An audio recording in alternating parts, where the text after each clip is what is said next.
So, how many of you are planning a sales kickoff that is absolutely going to rock or not so much? Well, thank you, Brian, because you're going to help all of us with that. I'm Colleen Stanley, President of Sales Leadership, and I am really excited to bring to you today a special guest, Brian Walter. Now, Brian Walter and his wife, Karen, operate a company called Extreme Meetings. This has always been important, but I think we can all agree in the pandemic, when everybody's had to switch from face-to-face meetings to virtual meetings, this is more important than ever. So, Brian, thank you, first of all. I know how busy your schedule is because you're teaching everyone how to have extreme meetings and participating in those. But I was curious, I was looking at your background. You've got this big background of a production manager, marketing manager. How did you end up in this business? So tell us about that. Well, it's funny. You've heard the phrase, jack of all trades, master of none. And I started where I had this really bizarre, diverse background where it's like, I did a little bit of training. I did a little bit of management. I did a little bit of video production. I did internal communication. I did retail advertising. I did marketing. And I thought, I never spent like a large amount of time in any of those things. And it just kind of suddenly found a niche where it all coalesced. And I was working for a department store chain called the Bon Marché. Now it's Macy's, like everybody else in the department store world here. And I would just exceed my job description and do extra things at boring corporate meetings. That's we all do things like that. And then I moved on and I started working for a training company. And the CEO of the Bon Marché, where I used to work, suddenly had this initiative that he said, we need to get everybody buzzing about gross margin improvement. And he was wise enough, he said these words, now, if I just yell at people, that's not going to create a buzz. It's just going to create fear. And so he went to the director of communications at the time, and he said, remember that funny guy who used to work here? Brian. Yeah, Brian. Have him come back and do something about gross margin improvement in these monthly meetings that we have with all the top people in the company. So I kind of talked to them and figured out and said, so you want me to create a gross margin variety show, interviewing people and stuff for once a month for 6 months, a meeting within a meeting? And he said, yes, can you do that? And I'm like, yes, sure I can. And I created what I called the Late Meeting Show with David Letterbond, which was kind of a play on the name. And I basically adopted the format of a late night comedy show, only was all about gross margin. And it turned out to be the most successful thing within a year. They turned it around. It wasn't just because of the meeting, of course, but because it got people buzzing and thinking. And that was the start that said, there's something here. Because when you think about meetings are a combination of speaking, training, messaging, internal marketing, and production. And that's how I got my start into this very strange business. And I have to tell you, if you can make the conversation around gross margins exciting and getting buy-in, you, my friend, are a talented human being, which I knew. So, Brian, we're both in the speaking business, and we've learned that, if you're going to be a good speaker, you've got to have 3 points and a PowerPoint. Now, we're not going to do PowerPoint today. However, to help our audience, because I really want them to walk away with concrete ideas, what are 3 tips that you can share that will make your sales kickoff better than even when it was in a face-to-face conference? So any ideas? Exactly. Absolutely. And again, these are things that, again, no matter whether you're having a small meeting with 20 people in your staff, or you're having a medium-sized meeting with 146 people, or at all hands, this works for any size meeting as long as there are humans. As long as there are humans, this will work. No bots showing up at the kickoff. Humans, especially those in sales here. The very first thing is to have surprise. Here's what I mean by surprise. Ask yourself this question. In your next product launch, all hands kickoff meeting, staff report update, whatever meeting it is, look at the agenda. How long into this meeting do you go before people hear something they didn't already know? You're like, well, we cover lots of things. No, usually means, well, hey, welcome everybody. We'd like to recap where we've been. As you know, as we sent you the email, we'd like to remind you, blah, blah, blah. And oftentimes in an hour meeting, it'll be 20 minutes before anything happens where people go, oh, didn't know that. So the first one is like to have surprise. Now, surprise could be insights. It could be a certain piece of information that's not normally shared. It could be a result that's not normally shared. It could be executives being vulnerable, but something that they weren't expecting. That's number one. Number two would be there's some sort of interaction. And when we talk about interaction, a lot of times we go right to our training days when it's like, okay, we've given you 17 different colored Legos, Play-Doh, and a Shar-Pei dog. Make something with them in the next 5 minutes. I mean, no, those are all good because actually I used to work like you. I used to work in training and I would do things like that. But it's all about asking people to do something.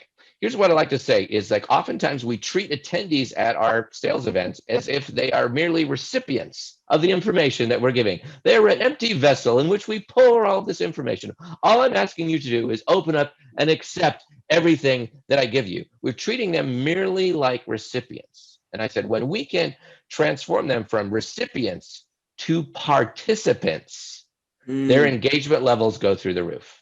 Okay, did everyone hear that? Recipients to participants. That's great. Thank you. They are part of the show. They are part of the act. They are part of it. Now, you can do all sorts of that. You can do polling. You can do exercises. You can do chat. You can pose questions. You can do breakout sessions. But the idea is that they are not passive recipients of the event. They are, they are participants in it in helping to create it. And the last thing, and this is, it sounds a little weird, but I call it sales trivia.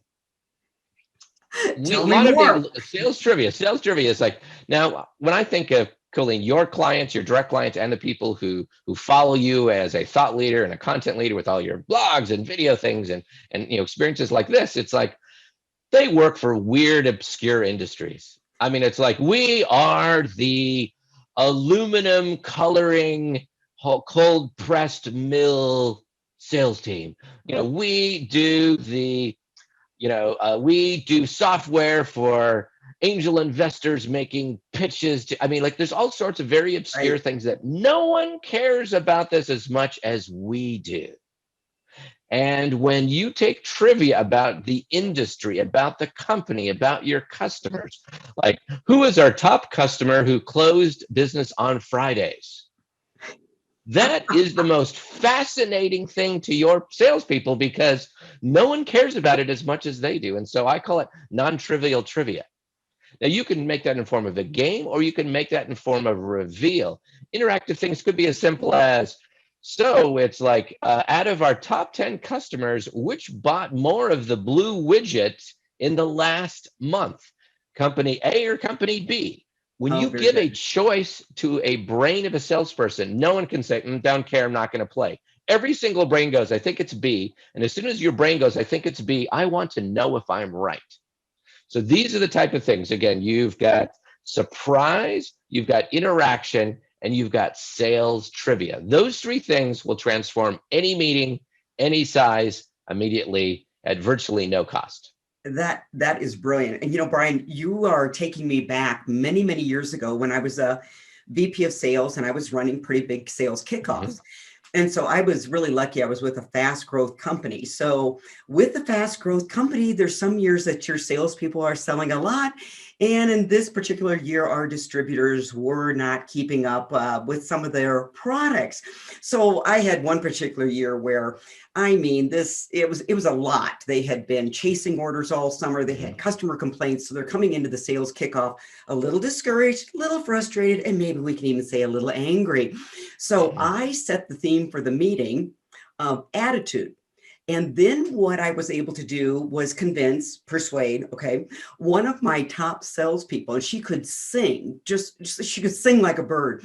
She dressed up as Patti LaBelle and came out, to your point, a surprise, came out singing, I got a new attitude. Now, what made it even better, I also convinced my regional sales managers to pose as the backup band. So there they were, dancing and back. And so the salespeople were not expecting this at all. And then when they discovered it was their sales manager, it brought down the house. So I didn't know it, but I guess I was unconsciously competent and incorporating surprise. So again, you just took me back 20 years. Brilliant. It was more than competent. And let me tell you why some of those things work. Again, like you said, you had the surprise. Like no one saw that coming. No one said, I think we're going to go to the meeting. And instead of a PowerPoint presentation, a parody of Patti LaBelle is going to happen. Like no one thought that. No one thought that. And then here's the other cool thing is that the leaders showed vulnerability. And here's what I mean by vulnerability. When they're doing their, backup thing, I'm going to guess that they were wonderfully horrible. I mean, like that. Yes. I had a former football coach that could not get the grapevine stuff, just to be clear. Exactly. And he was probably the audience favorite because they were wonderfully horrible. And what that shows the people, they're saying, we're being vulnerable for you, the attendees. And then people feel that, because then what you got is you got people to feel. And the last part of that worked great was that, again, I've got a new attitude. Why would you need a new attitude? Because your current attitude sucked, because business sucked, because your product cycle sucked, because something was wrong. And everybody loves reveling in shared pain. Because as we know in sales, is when there's a problem with the customer and you work through it with the customer, you go through the painful experience, they are tighter with you than if that hadn't happened. You don't want that to happen, but it's an opportunity. So you said, here's our pain point. And you poked your finger on it in a humorous, entertaining way. And it became this huge catharsis. And when that was done, they were ready to have a new attitude because of what you provided for them. Wow. That's great. I really didn't know why it worked. I've always been someone that subscribed to fun, hitting both the sales quota and the fun quota, which kind of nicely segues into the next question I wanted to ask you is, with, sales teams, they're hard charging. They got key performance metrics. We've got sales pipeline quotas. And often I think what's missing in the business is simply fun. And I learned many years ago, going through a training certification, that people learn best when they're having fun. So Brian, one idea, how can they incorporate fun into this sales meeting? Okay, well, let's explain you why that matters. It's like, because the deal with fun is a stealth way of saying, here is a safe place to be wrong. Sounds crazy, but think about it, safe place to be wrong. Because usually when you're hard charging and you're accomplish oriented, it's like the idea, it's like, nope, you're not very good at that, you're wrong. What? How dare you say that, Colleen? This is who I am. So my identity is being great, competent, skilled. Even if I'm not, I still believe that about myself. So it's hard for me to learn, because it's like, I tried it the first time, it didn't work. There's probably something wrong with what you're trying to train me. Couldn't be me, Right. So when we create this fun, when we create this play, suddenly fun isn't about being right. Fun is about participating. Fun is about going for it. Fun is about trying something new, being silly, being vulnerable. And it's okay because we're having fun. And that's why we learn.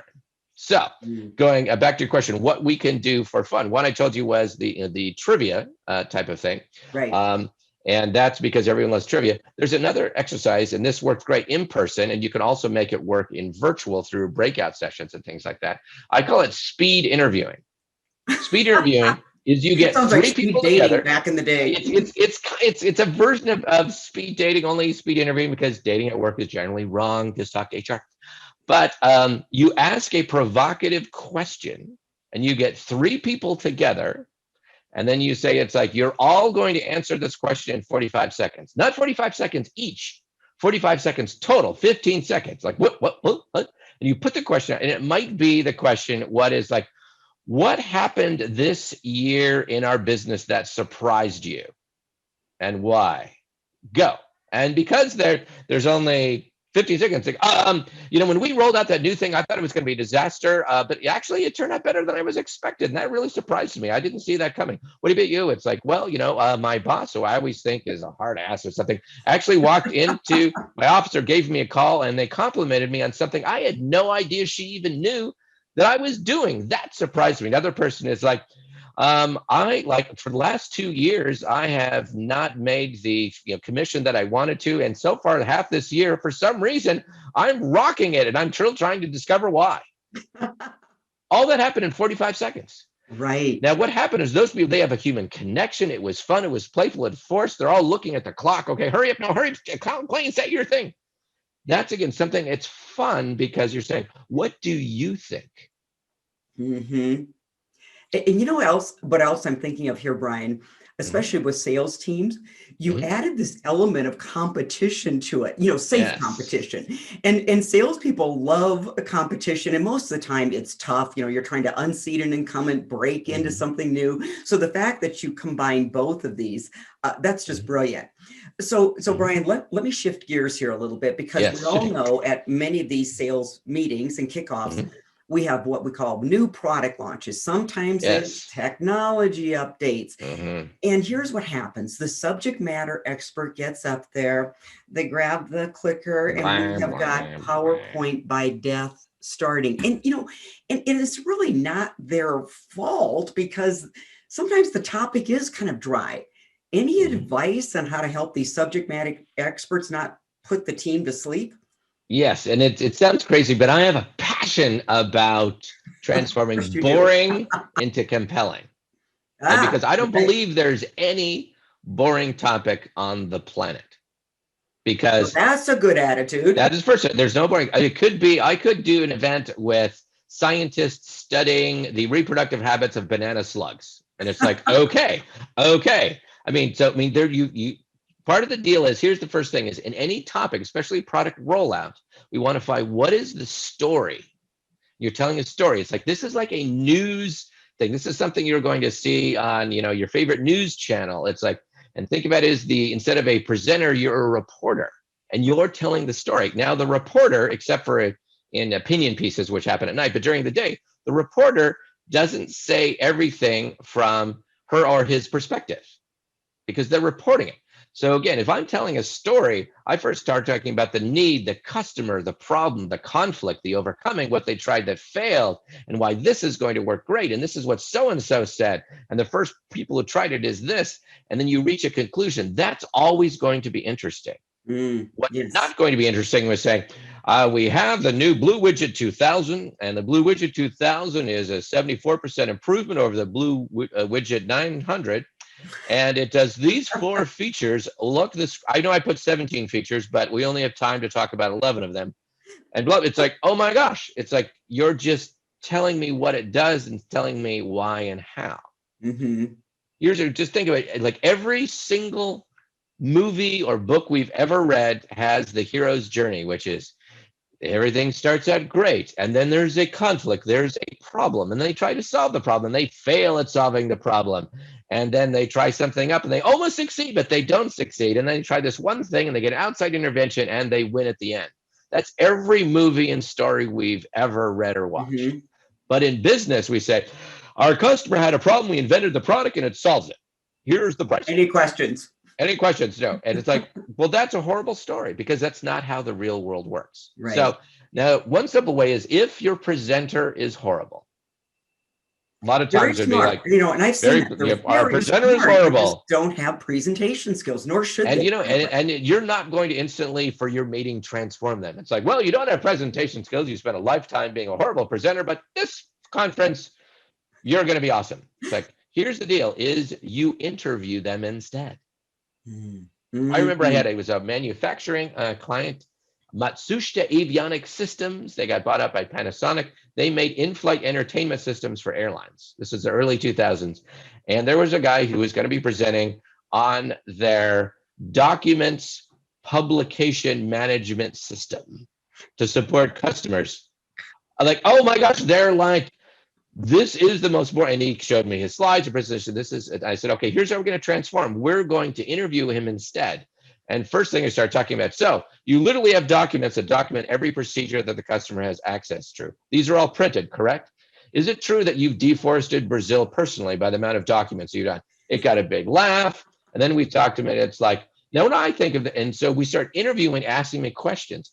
He cared so much about this. He was brilliant in answering insightful questions. And when it was done, his presentation was rated the highest of the whole event, because he was interviewed.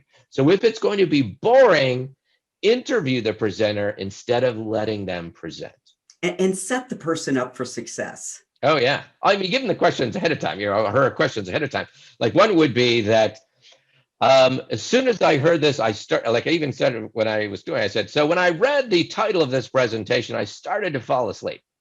Now, why was that the complete wrong response? What is the most interesting thing that I never thought of about this? And he came by, it's like, as soon as something goes wrong with a product that everyone in this room sold your customer, the first place they look is the documentation.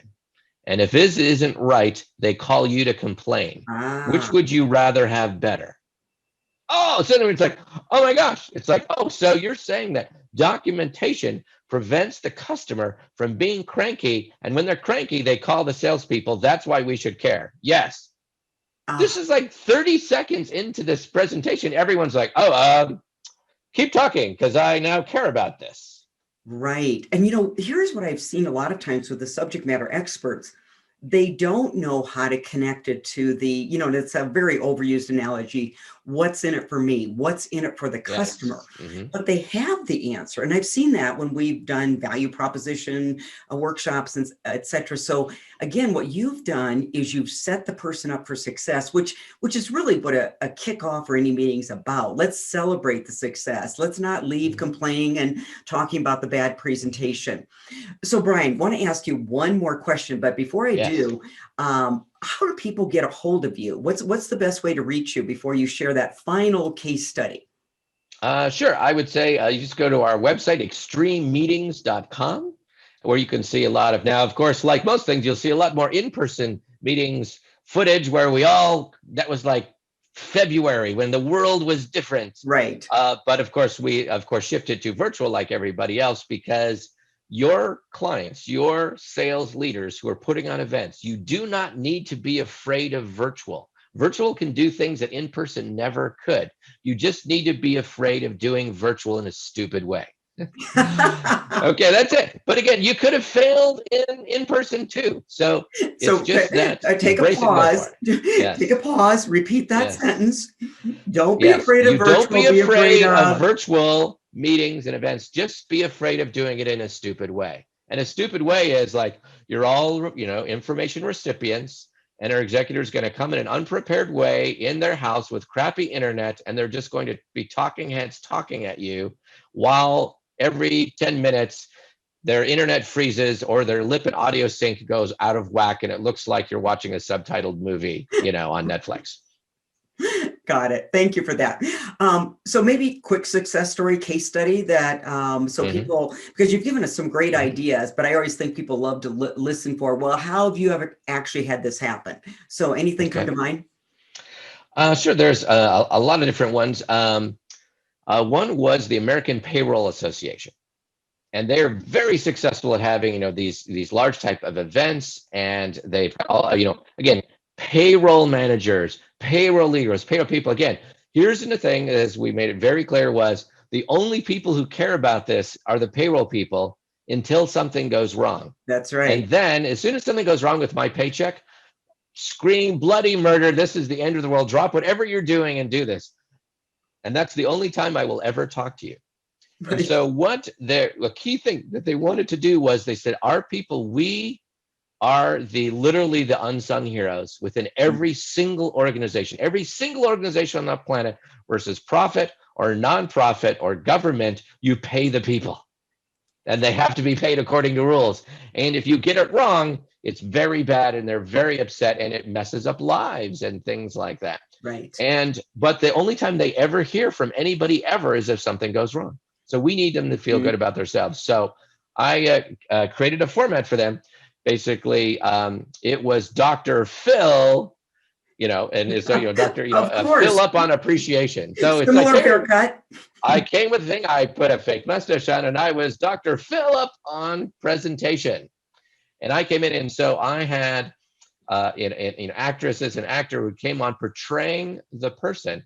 And then, so the person said, as she's complaining, it's like, oh, Dr. Phil, I never get any appreciation. It's like, well, Laura, if you want appreciation, get a dog, but you need to learn how to self-pat. She's what? And so we gave her, take your hand, okay, pat yourself on the back, because if you don't do that, ain't nobody going to do that for you.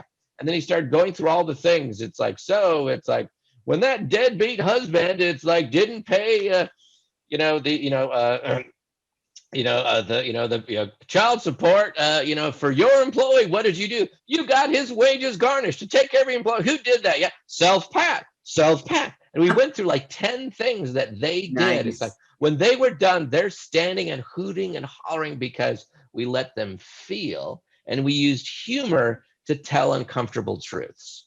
Wow. That's And so that's wonderful. just an example of, again, using popular culture and humor to make people feel. You could also do this during a virtual meeting.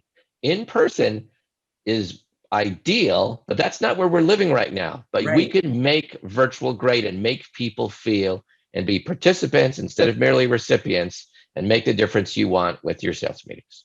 Oh, absolutely. I love this idea of the unsung hero because I've said for many years it takes a sales village, right, to win and retain Mhm. business. And so often the salesperson, rightfully so, they're the ones getting the recognition. We've got President's Club, we've got trips, Mhm.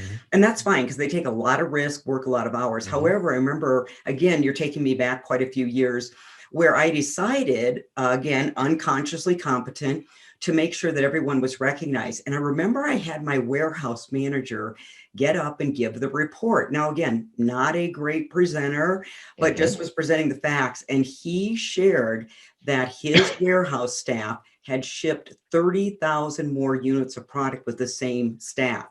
My sales team didn't know that, and they had done a really great job. That place erupted. And I still get goosebumps thinking about it because here's this person that nobody's seeing his staff. And I got to tell you, it just made a huge difference. So, recognize the unsung heroes. And I think the more you can incorporate that into any sales Mhm. kickoff, the better.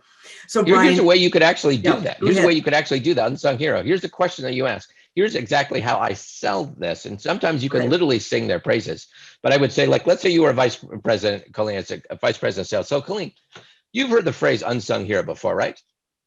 I have. Exactly. And so I thought, let's analyze that. What does that actually mean? Well, since antiquity, the times of the Greeks and Romans, having a song sung about you is the highest praise you could possibly get. And when we say an unsung hero, we say, here is someone who is a hero who deserves to be their praises to literally be sung in front of others. Who within Oh. your organization is that person or role? And they're going to go, oh, it's Mary Schmedlap, the head of our security. It's Bob Johnson, or it's Javier who work in distribution, or it's someone in payroll. It's like there will never be a time where they go, nope, everyone's getting credit who gets credit. They will always go, Everybody's going home overappreciated. and here's the moment. This is the body language, whether they're in virtual or not. When you ask them this question, who should be, they're going to go, wow, and this moment, whatever they say that comes out of their mouth next, if you tie into that, you will have an incredibly meaningful thing that someone will be honored, that everybody knew should be honored, and Yes. they will feel fantastic. And you will have a meeting that will be remembered for months to come. Wow. I don't think we can top that because we're all talking about connection today, the need for it. So, Brian, I know how busy you are, and I know you did this as a favor for me. So, thank you very much again, everyone. If you're looking to up level your kickoff or regular meetings, reach out to Brian and Karen at extrememeetings.com. They do terrific work. And again, I've known Brian for years, and he is a person with a really generous heart because I know him through National Speakers Association, where he's the former president, ran a conference where 3,000 attendees show up and they're all speakers. Can you imagine? So he knows what he's talking about. So again, thank you. And for everyone listening today, go make that sales kickoff rock. For sure.